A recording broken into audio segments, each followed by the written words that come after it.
Entramos en lo que se llamaría la fase 2 de esta guerra, que es la guerra de inteligencia sobre el terreno, la guerra CIA, Mossad, que ayuda a derrocar el régimen desde adentro. Es lo que deberíamos haber estado haciendo, por cierto. Todo este tiempo nos acompaña Eylon Levy. Muchas gracias por acompañarnos. Eylon the Record. Los ojos del mundo están puestos en el reloj de la Casa Blanca. A las 8 p.m. vence el plazo y hoy toca atacar centrales eléctricas y puentes. El presidente Trump amenaza con una escalada masiva contra la infraestructura iraní si el régimen se niega a aceptar un acuerdo para terminar la guerra en términos aceptables para Estados Unidos. Ahora, cuando termine esta guerra, con o sin un acuerdo, con o sin un ataque a esa infraestructura, el régimen iraní será más débil. Incluso cuando el mundo parece ajeno a la posibilidad de que el principal patrocinador estatal del terrorismo en el mundo podría estar lo suficientemente débil como para que el pueblo lo derroque. Los líderes occidentales siguen pidiendo la desescalada, como si el mayor peligro no fuera la tiranía que ha aterrorizado a su propio pueblo, a la región y al mundo durante décadas, sino la incertidumbre de lo que podría venir después. El invitado de hoy es Jonathan Schanzer, director ejecutivo de la Fundación para la Defensa de las Democracias. Juntos, profundizamos en cómo debería el mundo pensar en el día después de esta guerra y en cómo lograr que ese sea el día después de la República Islámica. Antes de comenzar, si te gusta el programa, por favor asegúrate de suscribirte en YouTube, Apple Podcasts o Spotify. Si estás ahí, danos una reseña de 5 estrellas. Realmente nos ayuda. Este podcast es completamente independiente. Y apóyalo en patreon.com/EylonTheRecord por solo $10 al mes. Y gracias a todos en el mundo que se están suscribiendo y ayudándonos a grabar este podcast bajo fuego. Síguenos en X e Instagram. Y si estás interesado en patrocinar el programa, contáctanos por ahí. Hola, Jonathan Schanzer, bienvenido al programa. ¿Cómo estás? Estoy bien, gracias por invitarme. Sabes, todos dicen que apoyan al pueblo de Irán. Y sin embargo, en el momento de la verdad, cuando el régimen iraní está bajo presión como nunca antes, parece que todos se están echando para atrás. Los países occidentales piden de inmediato algún tipo de desescalada. ¿Por qué los líderes occidentales suenan tan aterrados ante una cadena de eventos que podría realmente eliminar al régimen islámico? Bueno, creo que en realidad es el miedo a lo desconocido. Creo que, como aún no hemos visto al pueblo de Irán salir de nuevo después de la masacre de 35.000 personas, 40.000 personas o cualquiera que haya sido el número real, hay, creo yo, como una especie de caja negra. Nadie entiende lo que está pasando realmente dentro de Irán, y todo lo que ven ahora son estos mensajes que llegan todos los días desde la Casa Blanca. Cambian un poco, tal vez a veces mucho. Donald Trump no ha sido claro sobre cuál es exactamente el plan para el día después. Lo que creo que la gente no está viendo sinceramente es que cuando terminen los bombardeos es muy probable que ahí empiece lo realmente interesante. En otras palabras, es poco probable que la gente de Irán salga ahora mismo mientras todavía hay una guerra activa en curso. Tengo la impresión de que pasarán muchas cosas después de que termine la lucha, y es entonces cuando la gente de Irán podrá empezar a organizarse y, con suerte, unificarse. Ahora, aquí hay una gran pregunta sobre el estado de la oposición iraní y si tienen la capacidad de unificarse, si cuentan con una especie de cadena de mando y control. Creo que estas son cosas que también están poniendo muy nervioso a Occidente. Pero déjame decirte, la mayoría de estos países están mostrando sus verdaderos colores en este momento al no apoyar la idea de un cambio de régimen, al no respaldar la idea de una contrarrevolución en Irán que traería un régimen diferente. Tengo que decir que estos países están demostrando que son débiles, que han perdido sus valores y su moral. Y creo que por eso ahora estamos empezando a escuchar llamados para quizá algún tipo de nuevo orden mundial. La gente está criticando a la OTAN, también están criticando, obviamente, a la ONU. El sistema que creamos hace unos 80 o 90 años simplemente no está funcionando en este momento. Mira, ha pasado más de un mes desde que el presidente Trump le dijo al pueblo de Irán que recuperara su país. Y, sinceramente, nadie pensó que esto iba a suceder mientras las bombas seguían cayendo. Pero al menos hay una impresión, al menos entre el consenso de los círculos de política exterior, de que el régimen de hecho se ha consolidado, que es más fuerte, o al menos que ha logrado sobrevivir a la decapitación inicial. ¿Crees que en este momento un cambio de régimen en Irán sigue siendo realista o eso ya quedó descartado? Creo que sigue siendo muy realista. Y sabes, creo que debemos entender algo. La manera en que Donald Trump ha planteado esto, diciendo que ya hemos logrado un cambio de régimen, creo que probablemente no es precisa. Creo que obviamente los líderes principales del régimen han cambiado, pero hay estructuras debajo que todavía se aferran con todas sus fuerzas. Y parece que, al menos por ahora, hay cierta apariencia de orden. Sin embargo, Todo lo que estoy escuchando ahora mismo sugiere que también hay caos en lo más profundo. O sea, lo hay, y todos lo sabemos, ¿verdad? No hay fuerza aérea, no hay marina. La Guardia Revolucionaria Islámica ha sido atacada en varias bases en varias provincias de todo el país. Los propios clérigos han sido diezmados por estos ataques de decapitación. Hay un desastre que está ocurriendo internamente. Ahora, por supuesto, el régimen de alguna manera ha logrado mantener a sus equipos de misiles, ¿verdad? Eso parece ser lo que más se ha mantenido, que de alguna manera el régimen todavía puede encontrar misiles, sacarlos de esas ciudades de misiles y luego lanzarlos contra Israel o los estados del Golfo circundantes. Y sí, todavía siguen saliendo mensajes de Abbas Araghchi y Jalibaf y de varios otros funcionarios. Pero sí creo que, a pesar de lo que hayan podido mantener unido con cinta adhesiva desde los ataques iniciales de decapitación, ya no es el gobierno, es solo una apariencia de gobierno. Y sí creo que un par de semanas más de ataques por parte de Estados Unidos e Israel debilitarán aún más al régimen. Pero de nuevo, creo que lo realmente interesante sucede cuando callen las armas. Es entonces cuando creo que empezarás a ver a Estados Unidos, Israel. Voy a suponer que en este punto los sauditas no van a tener ningún reparo en esto. Probablemente los Emiratos Árabes Unidos, probablemente Azerbaiyán. Todos ellos van a estar inyectando dinero y asistencia, probablemente armas, comunicaciones seguras en el país, con la idea de intentar derrocar al régimen si de alguna manera logra resistir un par de semanas más de bombardeos. Mira, nadie puede predecir si un régimen va a caer, pero los gobiernos han colapsado en el pasado como resultado de desastres en la guerra. El régimen de Galtieri en Argentina, Milosevic en Serbia, incluso se podría decir Mussolini en Italia después de la Segunda Guerra Mundial. Así que supongo que existe la posibilidad de que la gente se levante contra el régimen. Y sin embargo, parece un poco preocupante que la administración de Trump casi esté tratando de presentar el cambio de régimen como si ya hubiera ocurrido. El secretario Hexet dice que este nuevo régimen, porque el cambio de régimen ya ocurrió, debería ser más sabio que el anterior, pero el régimen no ha cambiado, son las mismas personas. Ghalibaf, el presidente del Parlamento del que se habla como un moderado, ha dirigido al Parlamento iraní en cánticos de muerte a Estados Unidos. El nuevo líder supremo, esté vivo o no, sigue llamándose Jamenei. O sea, ¿qué está pasando con este intento estadounidense de decir que el régimen realmente ha cambiado? ¿Es ingenuidad? ¿Es manipulación? ¿Qué está pasando? Bueno, creo que aquí definitivamente hay algo de manipulación porque hay mucha gente básicamente apostando contra el presidente, apostando contra este esfuerzo de guerra. Algunos podrían decir que es una apología del propio régimen. Otros dicen que es el síndrome de aversión a Trump. Algunos dirían que es solo escepticismo a la antigua, escepticismo saludable como algunos lo llaman, sobre la idea de un cambio de régimen y, ya sabes, la fobia de Estados Unidos a involucrarse en ese tipo de aventuras. Creo que hay un problema con la forma en que esta administración ha estado comunicando su mensaje. Pienso que mucho de esto tiene que ver con el hecho de que el presidente quiere la máxima flexibilidad. Quiero decir, puede redoblar la apuesta militarmente. Puede empezar a suavizar su postura, puede irse en un par de semanas o puede enviar tropas al terreno, puede tomar la isla Karg, puede no tomar la isla Karg, puede abrir los estrechos, puede no abrir los estrechos. Y ha dejado todas estas opciones sobre la mesa para sí mismo. Esto es, por cierto, lo clásico de Trump. Él hace esto también en la política interna. No quiere permitir que lo acorralen, así que el mensaje ha sido disperso. Creo que la gente se está volviendo loca por esto, especialmente los medios estadounidenses, porque, y déjame decir esto, la mayoría de la gente no entiende. Esta administración ha sido increíblemente disciplinada en cuanto a filtraciones. No sale nada de esta administración que ellos no quieran que salga. Y por eso, todos los medios de comunicación principales están trabajando con muy poca información en este momento. No están recibiendo lo que quieren recibir. Así que están buscando cualquier cosa y la mayoría de ellos señalan esta idea de que no está funcionando. Pero creo que en el fondo de todo eso está este escepticismo sobre el cambio de régimen en sí. Ahora mencionaste formas en las que los regímenes han caído. Hice un estudio para la revista Commentary hace unas semanas. Y resulta que Estados Unidos en realidad ha participado en el cambio de régimen unas 3 docenas de veces en la era moderna. Y ha habido algunos fracasos realmente desastrosos, ¿verdad? Quiero decir, puedes ver Irak o Afganistán, incluso Libia, y puedes decir que esos fueron, o sea, simplemente un desastre, que Estados Unidos dejó un desastre en Medio Oriente.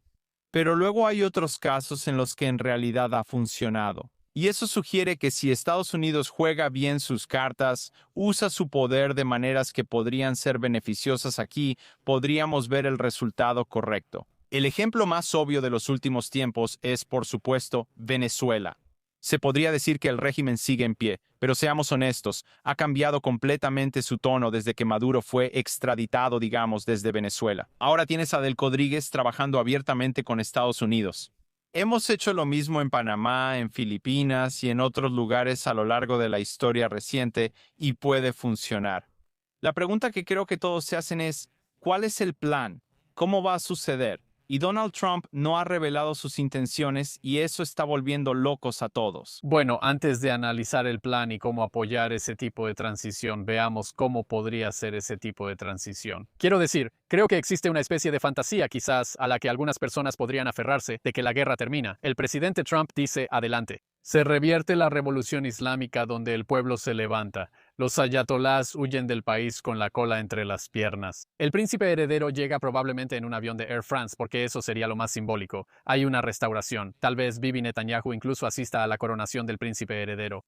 Hace las paces con Israel y vivimos felices para siempre, pero no creo que ese sea el escenario más probable, así que hablemos. ¿Tú crees que otros países tendrán interés en apoyar al pueblo iraní y avanzar hacia algún tipo de transición para el día después? ¿Cómo sería un cambio de régimen? Mira, No creo que nadie lo sepa. No hay un manual para el cambio de régimen, ¿verdad? Quiero decir, cada vez que hemos visto cambios de régimen a lo largo de la historia, han sido un poco diferentes en su tono, carácter, detalles y en la forma en que se desarrollan las cosas. Esperaría que el mismo tipo de caos surgiera en Irán.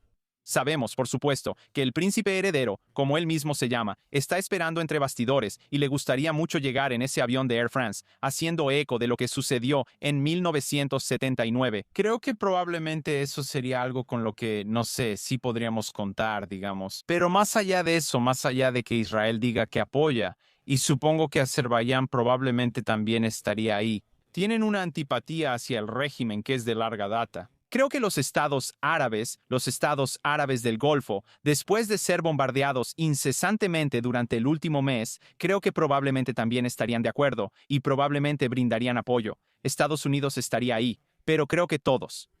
Jonathan, esa es la pregunta. O sea, quiero entrar en lo que estos países pueden estar haciendo y cuáles son sus intereses. Pero cuando dices ¿brindar apoyo para qué, verdad? ¿Cuál es el escenario que estamos buscando? Apoyar protestas callejeras que van a obligar a los ayatolás y a todo el alto mando de la IRGC a huir del país. ¿Qué es lo que queremos apoyar? ¿Y de qué estamos resentidos porque otros líderes occidentales no lo apoyan? Bueno, correcto. Y creo que ahora mismo estamos resentidos porque los países occidentales no están apoyando la apertura del estrecho de Hormuz. Eso es lo principal en este momento, porque Estados Unidos no necesita su ayuda para bombardear objetivos de la IRGC en Irán. No se les pidió. No fueron invitados ni tampoco los estados árabes para el caso. Creo que los cielos ya están bastante saturados en este momento con la Fuerza Aérea israelí y estadounidense haciendo todo el trabajo que están haciendo, cientos de ataques aéreos por día con misiles saliendo del espacio aéreo iraní hacia Israel y los estados árabes circundantes. Nadie necesita más aviones, ¿verdad? La verdadera pregunta es, ¿necesitamos a otros países en el estrecho de Hormuz para ayudar a abrirlo? ¿Necesitamos presión internacional? Ahí creo que la respuesta es sí. Creo que, más allá de eso, la falta de valentía por parte de estos países de Europa Occidental, ante todo, para hablar abiertamente sobre derrocar al régimen y pedir que el régimen termine. Han sufrido tanto como Estados Unidos, probablemente no tanto como Israel, y ciertamente no tanto como los estados árabes del Golfo circundantes en este momento. Pero muchos de estos países occidentales han recibido golpes de la República Islámica durante las últimas 4 o 5 décadas. Sería bueno ver que salieran y dijeran, queremos que este régimen caiga. Y sí, estamos aquí para ayudar en el estrecho de Hormuz porque esto es inaceptable para nosotros debido al aumento del precio del petróleo y porque el petróleo que sale del Golfo Pérsico está destinado a los europeos y ellos lo necesitan muchísimo. Quiero decir, su respuesta a Estados Unidos sería, y no creo que sea injusto, tú lo rompiste, tú lo arreglas, nosotros no provocamos esta crisis, ¿verdad? por supuesto, eso es lo que van a decir. Esta es la llamada regla de Pottery Barn, que Colin Powell hizo famosa antes del conflicto de Irak en 2003. Pero déjame decirte, los Estados Unidos de 2026 no son los Estados Unidos de 2003 Ya no nos importa si las cosas están rotas. Quiero decir, creo que la mayoría de la gente diría que Irán ya estaba roto desde el principio y que esto es un intento de arreglarlo de alguna manera.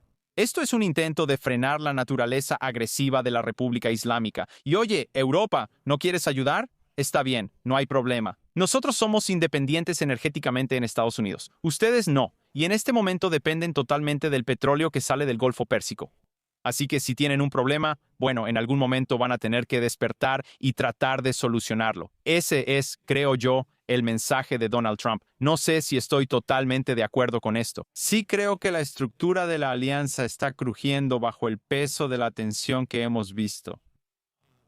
Donald Trump ha obligado a los europeos a empezar a pensar de manera diferente sobre cómo enfrentan la cuestión de la guerra desde hace décadas. Y sé, mira, Elam, quizá nos estamos desviando un poco del tema, pero creo que es importante entender esto. A los europeos, desde la Segunda Guerra Mundial, les hemos dicho nosotros especialmente, no vuelvan a ir a la guerra. Alemania, no te armes, ¿verdad?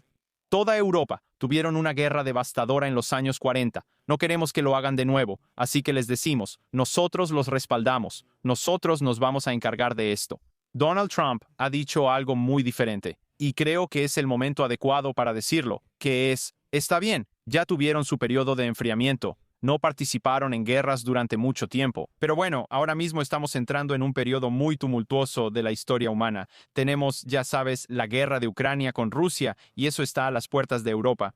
Tienes una competencia de grandes potencias en desarrollo, y realmente la tensión está aumentando con China. Y ahora tenemos esta guerra en Medio Oriente que comenzó el 7 de octubre. Europa, es hora de empezar a producir más armamento, es hora de empezar a desplegar, es hora de subirse al barco y remar.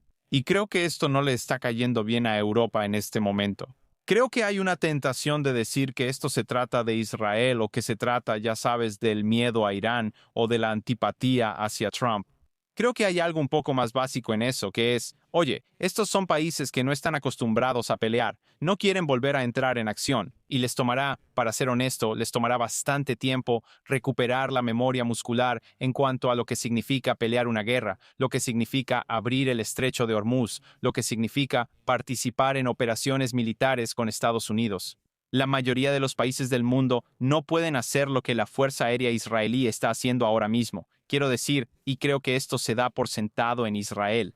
Creo que se da por sentado en todo el mundo en este momento. Lo que están haciendo los israelíes y los Estados Unidos, esta coordinación perfecta en los cielos sobre Irán, la información de inteligencia que comparten, la alineación total de objetivos. Ahora, eso puede cambiar pronto, pero en este momento los objetivos son los mismos: debilitar las capacidades militares de la República Islámica. Esto no es algo que cualquiera pueda hacer, y aún así, lo que estamos diciendo ahora es únanse a la lucha, y ni siquiera saben cómo es eso. Así que hay mucha confusión, muchas preguntas sobre la identidad que están surgiendo de Europa en este momento, y creo que van a tener que responderlas pronto porque el mundo sigue cambiando de maneras más peligrosas. Y los europeos no quieren involucrarse para nada. Escuchas a Keir Starmer levantarse y decir que nuestra prioridad es la crisis del costo de vida. Y escuchas ecos de exactamente por qué los países europeos han estado invirtiendo poco en defensa durante años. Y básicamente beneficiándose de las contribuciones de Estados Unidos a la OTAN sin poner de su parte, que es la priorización del estado de bienestar en casa y el costo de vida en casa. Y no las preguntas geopolíticas más grandes y amplias de cómo sostienes ese orden que supongo pensaban que era un orden basado en reglas, que funciona en automático. Pero definitivamente no están diciendo nada a favor del pueblo iraní, y mucho menos haciendo su parte para abrir el estrecho de Hormuz. Parece que la clase de política exterior occidental le teme más a la inestabilidad que podría seguir a la tiranía que a la tiranía misma, y quiero preguntar, ¿eso es un error? Quiero decir, están adoptando una actitud que dice, más vale malo por conocido que bueno por conocer.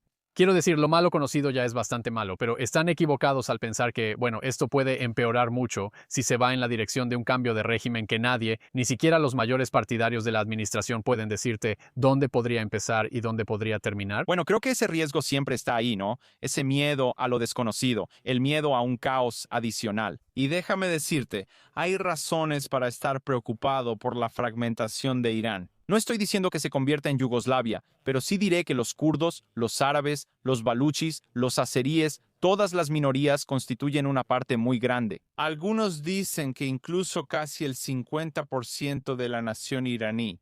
Y por eso podría haber un caos profundo si estas diversas facciones no pueden ponerse de acuerdo entre sí sobre el futuro de su país. Creo que eso es real, pero nadie está hablando de eso. De hecho, creo que no es eso lo que les preocupa. Honestamente, creo que les preocupa el conflicto en sí. Creo que les preocupa lo que significa realmente entrar y hacer la guerra junto con Estados Unidos. Creo que le temen a la población de sus propios países en toda Europa. Sí creo que ese es un componente enorme de esto. Tienen grandes poblaciones musulmanas que estarían muy en contra de esta guerra y están en Gran Bretaña, en Alemania, en Francia. Está en todo el continente europeo en este momento. Verás que la gente se levanta, ya están en contra de la guerra, se opusieron a que Israel entrara en Gaza, se oponen a que Israel entre en Líbano. Y estas no son exactamente guerras de elección para Israel, y ahora tienen miedo de lo que pueda pasar en Irán. Esto es sumamente desestabilizador y potencialmente costoso, y existe el miedo a lo desconocido. Así que creo que todos estos países están expresando cada vez más sus preocupaciones. Mira, lo que creo que nos está faltando ahora mismo, en realidad, en muchos sentidos, para mí se reduce a las personalidades de los líderes, ¿verdad? No tenemos a un Tony Blair que entendía en su momento que el destino de Gran Bretaña estaba inextricablemente ligado al destino de Estados Unidos. Creo que él lo entendía. José María Aznar de España también lo entendía. Básicamente dijo que no tenemos otra opción más que unirnos a Estados Unidos porque ese es el futuro de Occidente, ese es el futuro de nuestros valores, nuestra moral y nuestra ética. Estas son las cosas que Europa todavía debe seguir defendiendo. Eso no está sucediendo en este momento.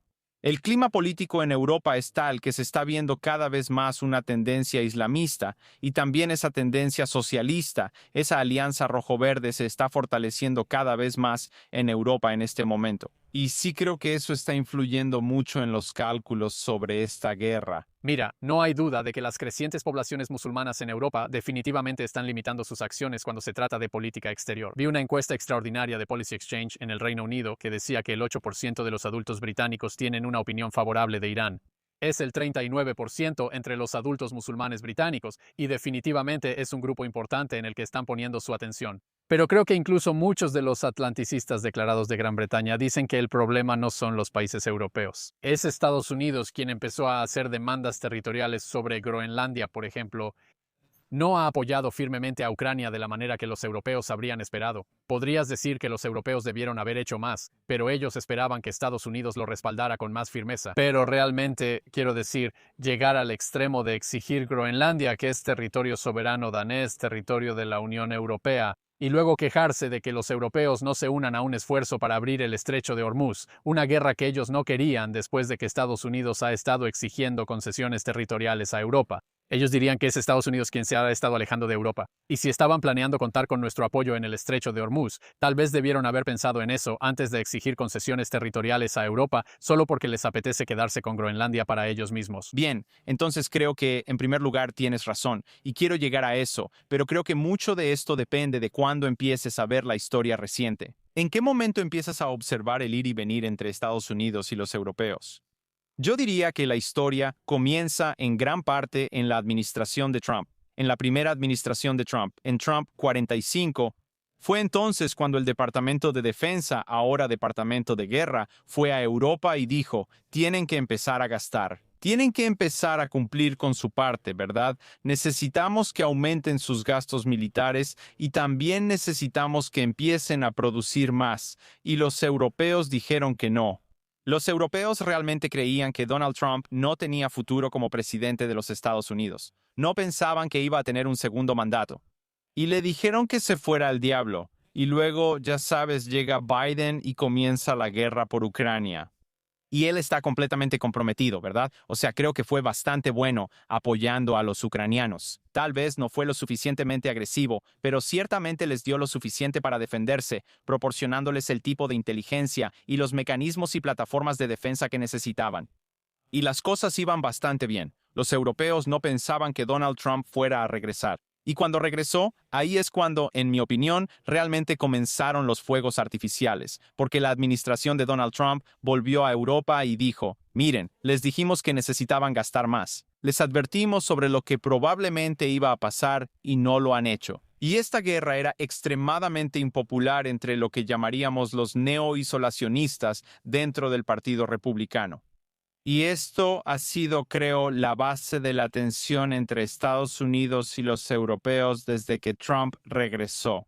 Ahora, vimos esto como algo realmente desafortunado en cuanto a su momento. Y creo que, en cuanto a su tono, esta disputa estalló entre Dinamarca y Estados Unidos en el periodo previo a la guerra con Irán.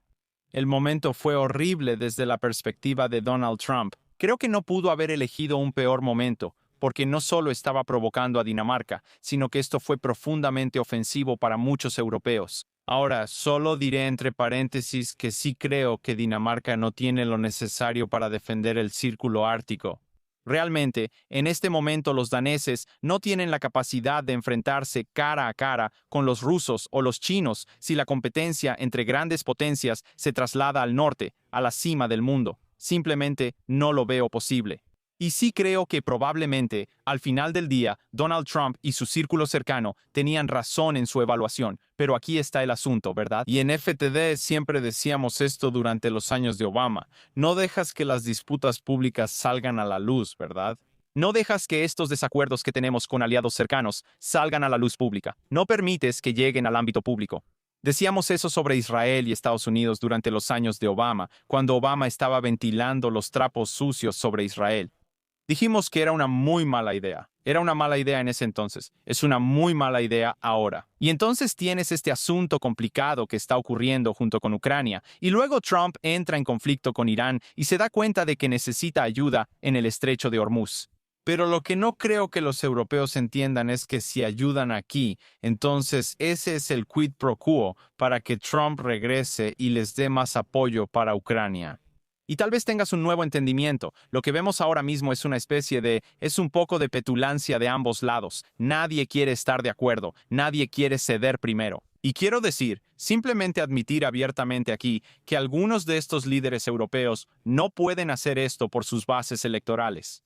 Hay un odio tan arraigado hacia Donald Trump en Europa en este momento que si estos tipos se acercan a Trump y dicen, sí, estamos aquí para ayudar, vamos a trabajar contigo. ¿Cómo afecta eso a sus posibilidades de reelección? ¿Cómo afecta eso a su popularidad? Podrías tener crisis políticas en varios frentes europeos, así que creo que eso también es parte del asunto. Pero esto no es algo que haya sucedido solo como resultado de Groenlandia. Hay una especie de historia más larga que creo que todos necesitamos entender aquí mientras tratamos de salir de este lío. Sí, bueno, los europeos no son los únicos que intentan mantenerse fuera de este lío. Hay como 3 actores que están junto a Estados Unidos. Están los europeos, que no parecen darse cuenta de que los estadounidenses están haciendo el trabajo sucio por ellos y que la oportunidad de derrocar al régimen es algo a lo que deberían aspirar. Por cierto, creo que es vergonzoso que los líderes europeos no hayan dicho que apoyan las aspiraciones legítimas del pueblo iraní. Consideramos que el régimen islámico es ilegítimo. Y ahora vamos a quebrarnos la cabeza para tratar de encontrar la manera de apoyar una transición hacia un Irán libre, pero ahí están los europeos. Ahí están los estados del Golfo, que ahora se esconden detrás de Estados Unidos e Israel, reconociendo que ellos están haciendo el trabajo sucio por ellos y dejándolos hacer el trabajo sucio. Realmente es extraordinario ver al embajador de los Emiratos Árabes Unidos en Estados Unidos escribiendo en el Wall Street Journal: se necesita hacer más para eliminar las amenazas de misiles y drones. ¿Por quién? Por Estados Unidos e Israel, no por ustedes. Y un simple alto al fuego no es suficiente. Necesitamos un resultado concluyente que aborde toda la gama de amenazas de Irán: capacidades nucleares, misiles, drones, grupos terroristas aliados, bloqueos de rutas marítimas internacionales. Eso es lo más cerca que los Emiratos Árabes Unidos pueden llegar a decir: Estados Unidos, Israel, terminen el trabajo, excepto que se están escondiendo detrás de Estados Unidos e Israel y dejando que peleen por ellos. Y luego está la única parte que en realidad es acusada en las partes más locas de Internet y por los comentaristas de tratar de que otros peleen sus guerras por ella, que es el país que está enviando a sus pilotos a realizar 3 bombardeos diarios sobre los cielos de Irán. Israel, que en realidad está luchando hombro con hombro, ala con Estados Unidos, en lugar de tratar de dejar que otras personas hagan su trabajo sucio. Realmente hemos visto esto.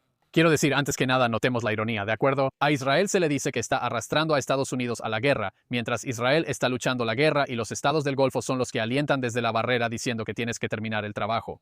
Pero definitivamente no es donde estaban en la víspera de la guerra. Ellos no querían esto. Y ha habido un cambio radical. ¿Qué has notado en los cambios de actitud de los estados del Golfo? Y si quieren algún tipo de acuerdo diplomático que limite el programa de misiles balísticos de Irán, o si los estados del Golfo ya han llegado a la conclusión de que quieren un cambio de régimen en Irán, ¿cuál es su postura? Bueno, Creo que sí, o sea, primero que nada, digamos lo obvio. Es increíble cómo pueden cambiar tus opiniones cuando te están bombardeando incesantemente por un estado enemigo.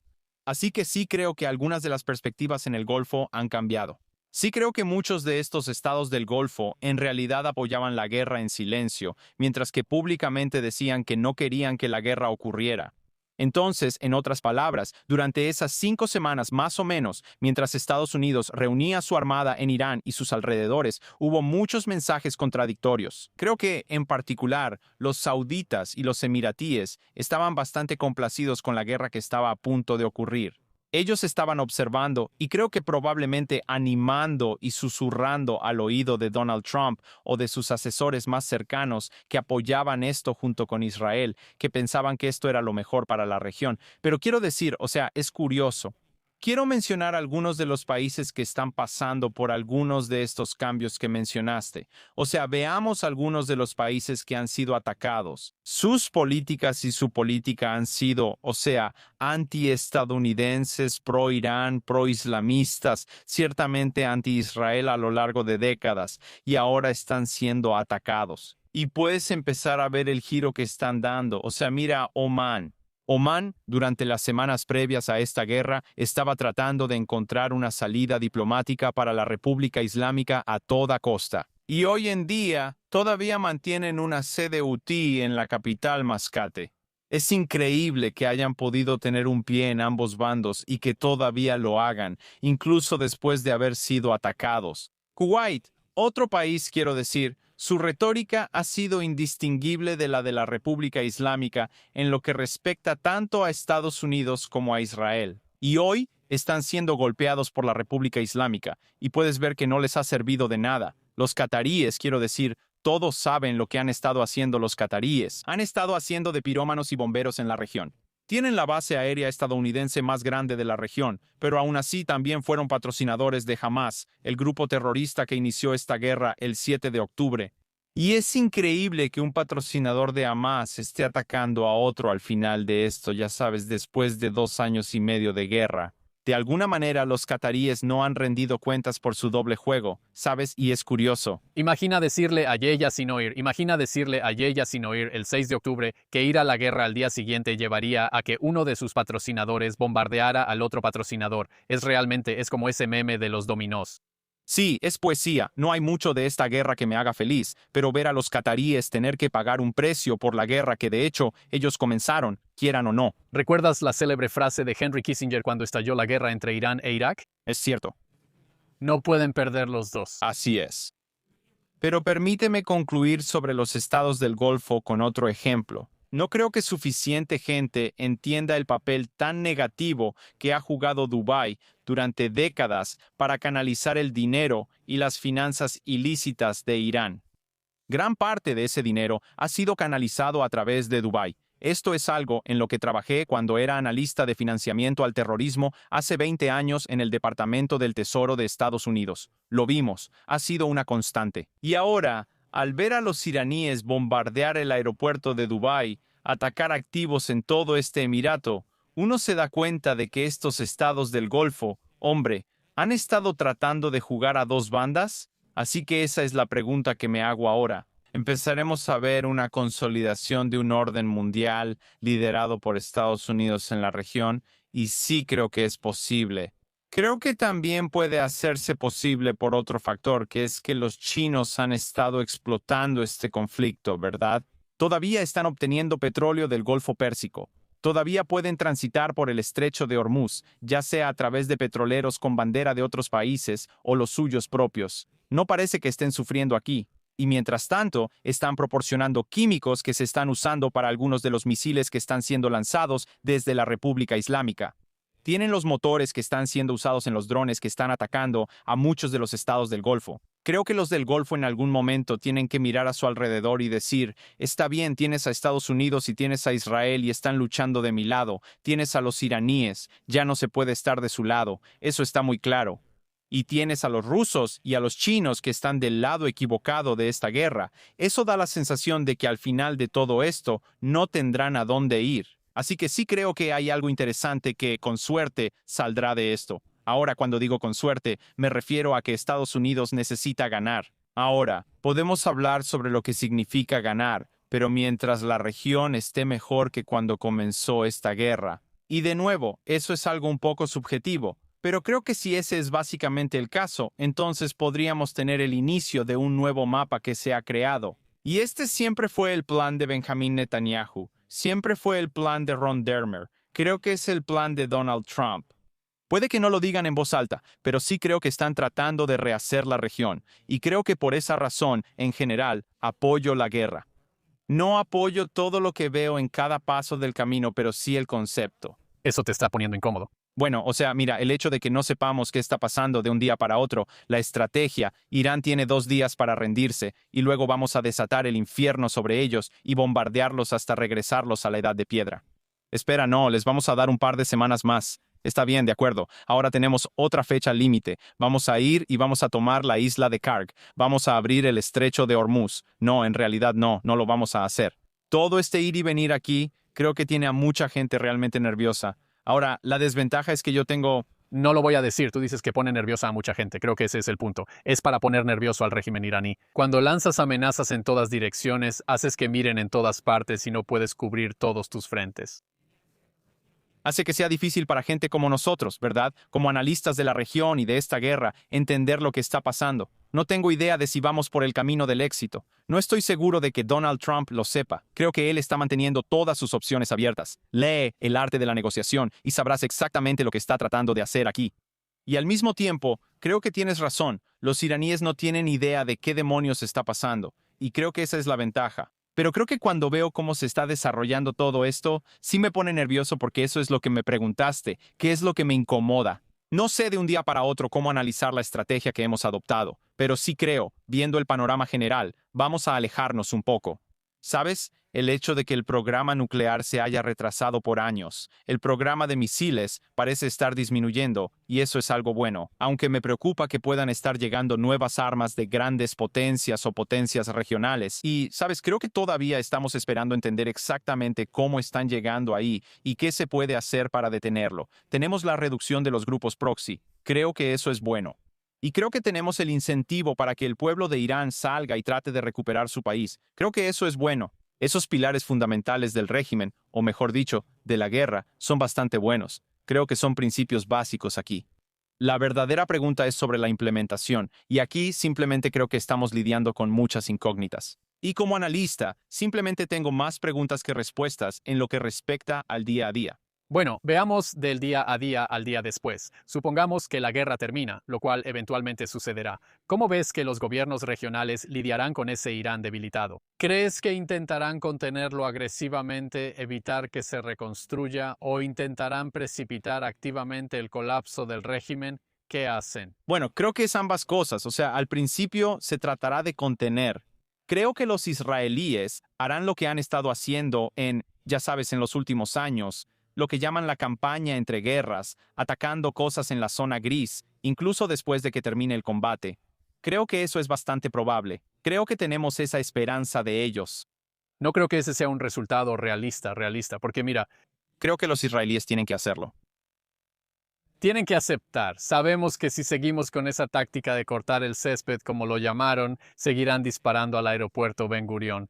United acaba de cancelar vuelos hasta septiembre. Israel no puede permitirse tener otra ronda breve de enfrentamientos cada 6 meses que termine cerrando el aeropuerto durante 6 meses porque los iraníes básicamente ya nos han puesto bajo un bloqueo aéreo. Por eso soy escéptico respecto a un desenlace que lleve a rondas recurrentes, porque está poniendo una carga insostenible sobre la economía aquí. Creo que tienes razón, creo que es insostenible. Pero también sé que si el régimen de alguna manera logra producir otros 500, 700 o 1000 misiles y vuelven a donde estaban antes, porque están trabajando con los rusos o los chinos y están alcanzando un nivel de preparación militar que es inaceptable para el gobierno israelí.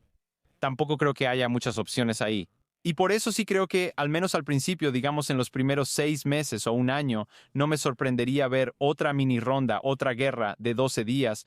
No creo que eso signifique que vayas a tener como 10 de esas. Creo que podrías tener una o dos mientras haya un esfuerzo en curso para derrocar al régimen desde dentro. Y eso será, de nuevo. ¿Eso significa? ¿Qué significa eso y quién va a estar detrás de eso? Entonces aquí, creo que obviamente el Mossad está detrás de esto, ¿verdad? Y empieza con dinero en efectivo, comunicaciones seguras, armas, entrenamiento con armas y otro tipo de inteligencia, haciéndoles saber dónde están las divisiones del Basish y de la Guardia Revolucionaria, para poder evadir las represiones, restablecer el acceso a Internet, quizá incluso secuestrar las transmisiones, para poder entregar mensajes al pueblo iraní. Creo que todo esto son opciones que están sobre la mesa para el Mossad. Espero que veamos a la CIA involucrada en esto también, operaciones encubiertas, como nada de lo que hemos visto en los últimos años por parte de la CIA. De nuevo, creo que me sorprendería no ver a los azerbaiyanos involucrarse. Realmente odian a este régimen y creo que lo harían con mucho gusto. Háblame del factor azerbaiyano. Lo has mencionado varias veces y la gente olvida que Irán comparte frontera con otro estado chiita, pero muy secular. ¿Cuál es su interés en este juego? Bueno, en realidad han sido aliados de los israelíes. Me refiero a que, de hecho, puedes remontarte a 2018 y ese robo de los documentos del almacén nuclear. Hay múltiples informes que he escuchado. Creo que informes creíbles de fuentes internas sugieren que fue Azerbaiyán. Ese fue el lugar por donde entraron los israelíes, y de hecho, por donde pudieron, ya sabes, escapar de la Guardia Revolucionaria iraní mientras los perseguían después de haber robado esos documentos. Azerbaiyán es profundamente antirrégimen, son pro-israelíes. También son favorables a Turquía, lo cual es un detalle interesante aquí porque los turcos no son precisamente actores positivos. Y quiero seguirlos de cerca porque creo que podrían intentar llenar el vacío si el régimen cae, pero Azerbaiyán tradicionalmente ha jugado un papel importante aquí. Y quieren tener una mejor relación con Estados Unidos. Y creo que ven la posibilidad de quizás empezar a cambiar la región si el régimen iraní cae. Pero ahora, además de eso, vamos a añadir algo más al panorama. Sí creo que los sauditas, los emiratíes, los bareiníes, obviamente, ya sabes, estos son probablemente los 3 países principales. No estoy seguro de que Kuwait se una. No estoy seguro de que Qatar se una a todo esto, pero podríamos ver a los egipcios. Podríamos ver a los jordanos, todos estos países que forman parte de la estructura de la alianza liderada por Estados Unidos. Ellos también podrían participar en esto. Creo que ellos entienden lo peligroso que ha sido el régimen para ellos y su supervivencia a largo plazo. ¿Y qué hay de Turquía? Se podría decir que Turquía es quien más tiene que ganar con la caída del régimen iraní, porque el colapso del eje chiita radical le ha permitido a Turquía expandir su propia influencia. Hemos visto a Turquía intervenir en Siria como el principal patrocinador tras la huida de Irán. ¿Cómo ves que Turquía podría aprovechar el vacío político que podría surgir, ya sea por la caída de la República Islámica o al menos por la disminución de su poder en la región? Creo que los turcos se están relamiendo en este momento. Pienso que solo hay un país ahora mismo que tiene la capacidad de llenar el vacío de la República Islámica. Y Turquía es el segundo ejército más grande de la OTAN, así que tienen la capacidad de proyectar poder de manera convencional. Pero también, si vemos alrededor de la región, sus posiciones por medio de aliados o bases realmente me alarman. Porque, retrocediendo un poco, los turcos han sido patrocinadores de Hamas. Han estado ayudando, de hecho, en los últimos años, han ayudado a Irán a lavar $20,000 millones en efectivo y oro en el punto más alto del régimen de sanciones contra la República Islámica. Fueron una de las principales causas de la crisis del Estado Islámico. Permitían que la gente entrara al país y los movían a la frontera con Irak y Siria. Básicamente facilitaron la guerra. Apoyaban al Frente Nusra, el grupo de Al-Qaeda que también estuvo aterrorizando Siria por un tiempo. Estos tipos son yihadistas, son patrocinadores de la hermandad musulmana. Ahora, si ves el mapa en este momento, todavía tienen presencia en Gaza. siguen siendo patrocinadores descarados de Hamás. Hemos estado escuchando muchas cosas muy preocupantes desde Israel, Chipre, así como del propio Líbano, que los turcos están apoyando a Hezbollah. Quiero decir, esto no me lo esperaba, que realmente estén financiando y armando a Hezbollah de maneras que van en aumento. Y eso para mí sugiere que este es un régimen verdaderamente peligroso. Han cruzado la división entre sunitas y chiitas. En Siria, ellos son los... Básicamente están dirigiendo ese gobierno, el gobierno de al-Shara, este gobierno que antes era de Al-Qaeda y que ahora dice que es pragmático. Los turcos son los principales patrocinadores detrás de este nuevo gobierno, así que ellos también están ahí, siguen combatiendo al PKK en el norte de Irak, así que también tienen presencia en Irak, tienen una base en Qatar, una base importante con 5.000 personas y armamento considerable. En el Cuerno de África tienen una enorme cantidad de recursos, una especie de organización tipo Blackwater llamada Sadat, que se ha extendido por el continente africano. Estoy observando eso con cierta preocupación. Recordarás, por cierto, que cuando los israelíes reconocieron Somalilandia, los turcos se volvieron locos porque eso representaba un desafío a su presencia ahí. Y además de eso, los turcos tienen una armada que está hostigando a los griegos y a los chipriotas por todo el Mediterráneo. Y en el norte de Chipre, los turcos de hecho acaban de desplegar un escuadrón de F-16. Así que cuando miras a tu alrededor ahora mismo, se vuelve muy claro que han desplegado recursos de antemano para poder formar su propio anillo de fuego. Esto es lo que llamábamos la red de fuerzas proxy iraníes cuando amenazaba a Israel antes del 7 de octubre. Yo diría que los turcos tienen la capacidad de hacer eso de nuevo si así lo desean, y tal vez ya puedan hacerlo, y por eso estoy muy nervioso al respecto. Y los turcos, definitivamente creo que todos deberían estar prestando mucha más atención a Turquía, que no es un país amistoso y en cierto sentido se está acercando a convertirse en un país enemigo, aunque lo digo con cautela, pero definitivamente ha estado mostrando su fuerza de una manera muy agresiva. Definitivamente tendría interés en obstaculizar un Irán libre y próspero, ¿verdad? La idea de un Irán libre y democrático que sea una fuerza poderosa en la región no es buena para los turcos. Quiero preguntarte rápidamente, y si lo hacemos rápido porque sé que tienes poco tiempo y tengo un par de preguntas más. China y Rusia, aquí hay un tablero de ajedrez más grande. Si crees que los países del Golfo van a intentar intervenir para dar asistencia encubierta y derrocar al régimen, los chinos y los rusos van a intentar apoyar a su régimen títere o van a intentar frustrar cualquier avance hacia un Irán libre y democrático. Ya sabes, ¿no? Si nosotros no podemos tenerlo, ustedes tampoco pueden. Creo que eso es lo que está pasando. O sea, cuando ves a los rusos, están proporcionando asistencia en este momento en cuanto a estrategias de enjambres de drones y cosas así. Están proporcionando inteligencia a la República Islámica sobre los movimientos de tropas estadounidenses y activos en la región, ayudándoles a entender cuál puede ser o no la estrategia estadounidense. Los chinos están haciendo lo mismo. Los motores de drones, como mencioné, los precursores químicos, la inteligencia. ¿Te das cuenta ahora, y siempre hemos hablado de esto así en la FDD, que esto es un eje? Lo llamamos el eje de los agresores. Y sí creo que ese es el marco más amplio, a través del cual hay que entender todo esto, y es lo que nos deja perplejos cuando vemos que los europeos no han intervenido. Sabes, volviendo a la parte anterior de nuestra conversación, si logramos derribar a la República Islámica, entonces habremos eliminado una de las patas del taburete. Ahora bien, hay que admitir que la República Islámica es el socio menor en este eje de los tres agresores. Los rusos y los chinos son los más fuertes, siendo los chinos los más fuertes de todos. También habría que añadir a los norcoreanos. Podrías agregar a los norcoreanos ahí, pero eso, quiero decir, son un actor menor. Ya sabes, básicamente pueden amenazar a todos con misiles balísticos, misiles nucleares. Pueden hacer eso, pero esto es como, quiero decir, estos son escenarios del fin de los tiempos. Bueno, también tenían la intención de pelear en Ucrania. Es parte de una batalla coordinada. Correcto, se han desplegado ahí. Y creo que, ya sabes, hay que vigilarlos porque creo que podrían ser importantes. De hecho, he escuchado que armas norcoreanas han llegado a la zona de operaciones en Irán, que esto también es parte de esto. Pero creo que ellos son incluso menos que un socio menor en esta estructura de alianza. Son como los tontos útiles en este eje. Pero tenemos una situación en la que, si de alguna manera puedes eliminar a los régimen. Entonces, lo que realmente has hecho es, ya sabes, has eliminado a uno de los jugadores clave aquí y has debilitado ese eje. Y ese debería ser el objetivo. Debería ser el objetivo de Estados Unidos. Debería ser el objetivo de Israel. Debería ser el objetivo de cada país occidental que quiera ver el orden mundial liderado por Estados Unidos. Y eso es lo que creo que la gente no está entendiendo aquí. Donald Trump tiene muchos defectos. Obviamente, ningún presidente es perfecto, y Donald Trump, podríamos decir, probablemente es lejos de ser perfecto en muchos aspectos, pero creo que el hombre está tratando de cambiar las reglas del juego. Creo que lo ha hecho en Venezuela, creo que pronto lo hará en Cuba, está intentando hacerlo con Irán.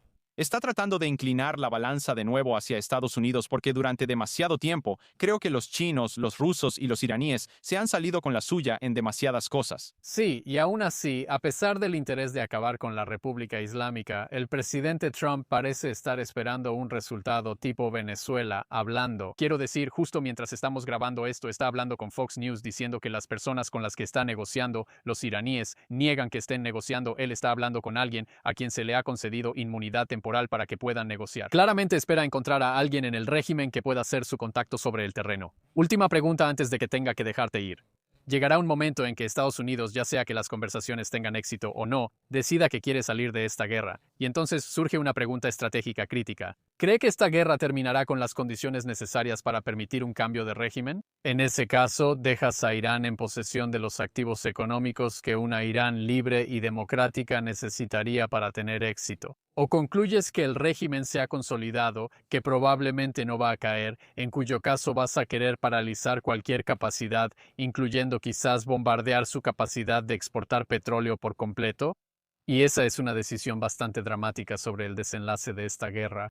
¿Qué crees que los responsables políticos estadounidenses, los planificadores de guerra, deberían estar considerando para decidir si esta es una guerra que termina cambiando a un apoyo encubierto para derrocar a la República Islámica o si termina con la conclusión de que el régimen va a sobrevivir? Así que asegúrate de que sea lo más débil posible. Sí, mira, estás haciendo una pregunta fundamental que creo que en este momento para personas como nosotros es imposible de saber.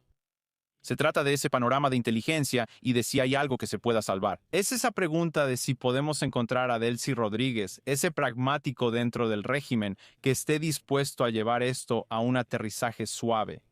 ¿O estamos viendo a un régimen ideológico tan endurecido que no está dispuesto a moverse ni a rendirse y que al final deja a Estados Unidos y posiblemente a Israel con decisiones extremadamente difíciles que podrían privar al pueblo iraní y quizás incluso al mundo de recursos energéticos significativos?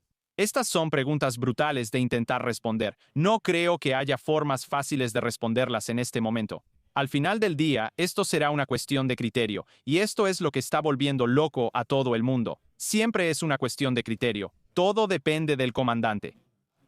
Quiero tu criterio. Cualquiera puede especular. Mira, Mi fuerte preferencia es dejar los activos energéticos intactos. Mi fuerte preferencia es asegurarme de que haya algo ahí. Entonces, en otras palabras, digamos que los bombardeos no funcionan, ¿verdad? No podemos bombardear para lograr un cambio de régimen. Esa es una frase que creo que probablemente es cierta, pero puede haber formas de darle la vuelta.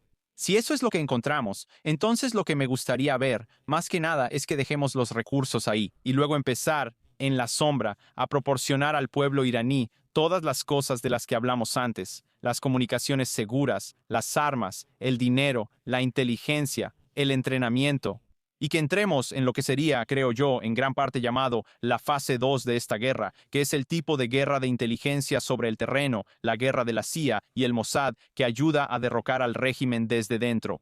Es lo que deberíamos haber estado haciendo, por cierto, desde el principio. Y no entiendo por qué no sucedió antes, cuando todos entendimos que el régimen iba en la dirección equivocada y que representaba una amenaza mayor para la seguridad mundial. última pregunta, Jonathan, déjame escuchar tu opinión. Derribar al régimen, tratar de apoyar al pueblo iraní, ¿eso significa apoyar una restauración en Irán y traer de vuelta al príncipe heredero? ¿O sus sueños de liderar una transición democrática están muertos desde el principio? Voy a matizar tu opinión y solo diré esto. El príncipe heredero, como él mismo se llama, no, este tipo no tiene habilidades prácticas de liderazgo. No veo que ese hombre sea capaz de dirigir realmente el país, pero lo que sí podría hacer es servir como una figura decorativa. Así que creo que un escenario realista, si él va a desempeñar un papel en todo esto, sería crear algo como una monarquía constitucional, crear algo como lo que hemos visto en Gran Bretaña, ¿verdad? Donde tienes una monarquía que no dirige las cosas día a día, pero hay una elección que permite que el pueblo de Irán elija a sus líderes, mientras el príncipe heredero sigue portando la bandera y ostenta el trono del pavo real. Eso es lo que buscamos ahora como una posible salida a esto. Sí, aunque a diferencia de Gran Bretaña, el príncipe heredero quiere un país con una separación entre la Iglesia y el Estado, así que no busca ser el jefe de la institución religiosa a diferencia del Reino Unido. Jonathan, realmente fue un gusto hablar contigo. ¿Cómo puede la gente seguirte a ti y a tu trabajo?